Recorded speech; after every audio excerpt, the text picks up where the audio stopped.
Hey guys, welcome to another Six Sages Gaming Deck Spotlight, and today we have for you a very special brew coming out of Italy from a friend from the channel, Mirko's. This is his Wind Lightning list that he ended up winning a foil Sephiroth promo with, and I absolutely love this list because it plays one of my favorite backups that just hasn't been seeing a lot of play lately.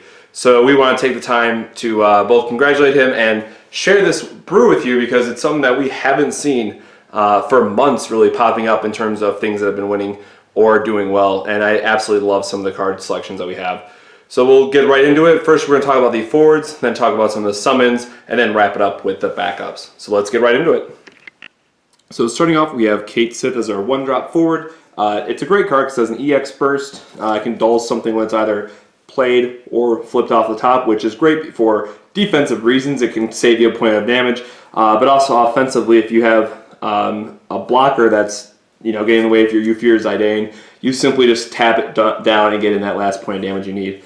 Also worth mentioning is that because we play Maria in the deck as well, and we'll talk about Lulu at the end, this card can trade up potentially with an 8K, which is absolutely huge. You're going to lose some cards in the process to get it done, but I assure you it will be absolutely worth it. One of the attackers that's going to be getting in a lot of damage is the 1-drop Yuffie variant. Can't be blocked by forward cost 3 or more. Again, in most of the games that we've played, you'll be surprised to see how often this card can just go unchecked and get in several points of damage over the course of the game. The card that no one is surprised about to see in the list is a 3 of Zidane. Can't be chosen by summons or abilities, so he doesn't die to an EX burst or anything like that. It is the best card to have as your final attacker because no matter what they flip, they can't target him, and then can't be blocked by a forward of cost 4 or more. Now, even with Maria, he only goes up to 4K, so he does die to a couple of different area of effect or meteor rain specifically kind of effects, but too good of a card to pass up and absolutely will get in several points of damage for you. Also, we have the 3-drop Yuffie. This one can be good, and again, we do have her special, which allows us to choose up to 3 forwards and split up 6,000 damage as needed. The fun note is that she's also a ninja for the next set, so she will be making an appearance in our Wind Lightning ninja list. But ultimately, she has the same kind of this unblockable path where she can't be blocked by a forward of cost 4 or more.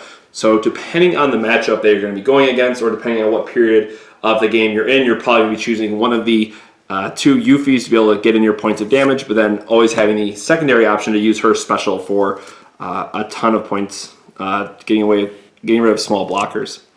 Then we have the 3-drop Gilgamesh, 7K Mighty Morphing Time. This is the Gilgamesh you want to play early if you want to get in a couple points of damage. He can attack twice, but ultimately what this deck needs and focuses on is also the 4-drop Gilgamesh and his Divider effect. You will note that there are certain drawbacks to running the Lulu backup. Being able to deal 5,000 damage is great unless they have Minwoo, then you can't get in those pieces of damage. So the other half of this deck is really about playing these effects that break those targets. So in Gilgamesh's case, you do have to be at 4 points of damage, but you can choose one of their forwards and break it. 2 of Bart's, when enters a field, or the EX burst, activate all wind characters you control. Now keeping in mind this is forwards and backups, so great for just a tempo swing, letting you do multiple things in a turn. 2 of Cain. This is interesting because you can shrink something by 5,000 and then ping something with Lulu's effect to deal, handle up to a 10K effectively. So those 2 make a very, very strong combo. And again, of course, his Dragoon Sprite is nothing to scoff at either because it lets us just break something. And then for our last forward, we have 2 of Legendary Lightning. Again, we're sometimes going to have issues with dealing with certain cards. Being able to play her Army of 1 effect to give it haste and first strike more importantly, and choosing one of their guys to block. So again, this is the scenario where we just really want to be able to clear the way for both Yuffie and Zidane.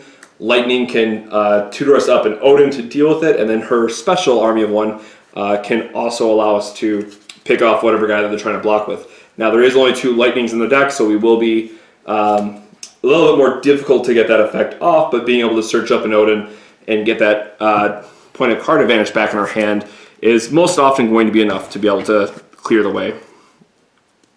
A card that is certainly going to be seeing a lot more play with the next set going into our summons is Alexander. Choose a forward of 5 or more and break it.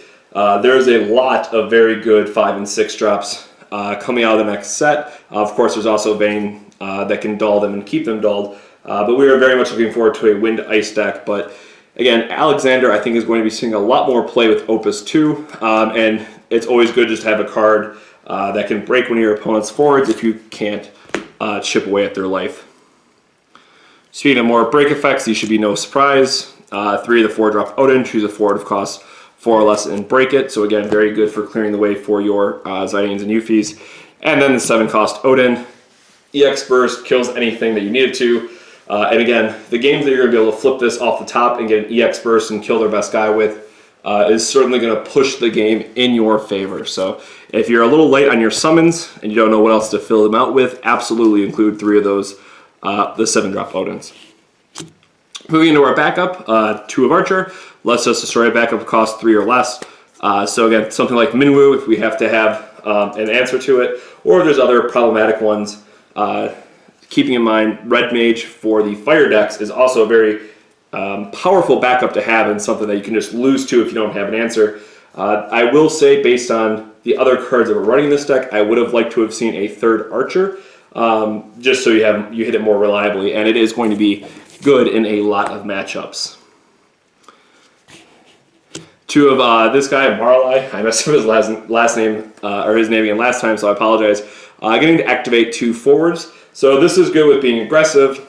You get to keep, let's say, Lightning is this backup plan where you can attack with a 9K, they're going to have troubles or difficulties with blocking it, and then if they try to swing back at you, you can just get rid of this card, activate Lightning or one of your other 8 or 9Ks that you're going to have, and be able to block, hopefully favorably. Sometimes your opponent will just wait till they have a golem or what have you, but it can make your opponent have to think twice about when they're attacking and when they're going to be able to get in those points of damage or not. The last 2-drop backup that we have is Black Mage. If a forward is damaged, break it by sacrificing Black Mage. Again, when we're playing things like Kate Sith, or we have some other forwards that we just don't care about or sacrificing off, or if you want to combo this with Lulu, it's a great way to deal with some bigger bodies that we don't have necessarily an answer to. So having other access to a low-cost Lightning backup, it was certainly a good one to pick. One of the 3-drop Lulu, this is strictly for discarding to the 5-drop Lulu, so we'll cover that in a moment. We have 3 Aerith. This one should be absolutely no surprise. Planet Protector is just an absolutely insanely strong ability. And again, what I like about this is if you have 3 other backups, you get to play this for free, which then means you're probably playing another backup off of it. And Aerith, or Wind in general, is really good at helping you accelerate your game plan and have this tempo driving forward, being able to untap multiple things. With that in mind, the combo that I would have liked to see in this deck as well, and I think I'm going to play it and change a few things, is to have 2 Hope and 1 Nora, just so you have extra things that you can untap and activate your backups. And then you do get an 8,000 body off of it as well, which is certainly very nice to have. As I was speaking about the card that pumps your entire team, 2 of Maria, again, making a Gilgamesh a 9K or making Lightning a 10K is absolutely devastating in the right matchups. 2 of Seymour just breaks a forward of cost 3 or less. Anyone who's played Lightning has realized just how amazing of a card this is. And again, just one of those cards that you know is a staple in Lightning. Because you are playing Lulu, you might be able to get away with running 3, although that is a bit dangerous because you can only have 1 of these in your backup at a time. But otherwise, a very, very strong effect to have on a Lightning backup.